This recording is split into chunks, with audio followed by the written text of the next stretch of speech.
Normalement, l'incubateur est censé accompagner le porteur de projet jusqu'à la création de son entreprise. Donc moi, je suis resté un tout petit peu plus longtemps dans cet incubateur. En plus, j'ai pu bénéficier de l'aide de l'incubateur Scénario aussi, qui m'a beaucoup apporté, pour à la fin m'installer chez mon associé, qui m'a mis à disposition des locaux gratuitement. C'est quelqu'un qui m'accompagne, qui me conseille énormément, qui fait partie de la société puisqu'il est actionnaire. Et donc du coup, toutes les semaines, on se retrouve pour faire un point, pour aborder les points positifs, mais aussi les points négatifs, voir ce qui ne va pas, qu'est-ce qu'il faudrait faire, essayer d'avancer ensemble. Et c'est vrai que quand on sort d'un incubateur, des fois, on ne sait pas trop où aller. Il y a plusieurs possibilités. Alors soit on retourne chez soi, c'est pas forcément ce qu'il y a de mieux. Soit, comme moi, on a un associé qui peut vous accueillir, donc c'est plutôt sympa.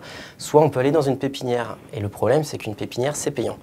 Et à partir du moment où on crée l'entreprise, c'est bien, ça veut dire que ça avance, donc le projet aboutit. Le problème, c'est qu'on n'a pas encore réalisé de chiffre d'affaires.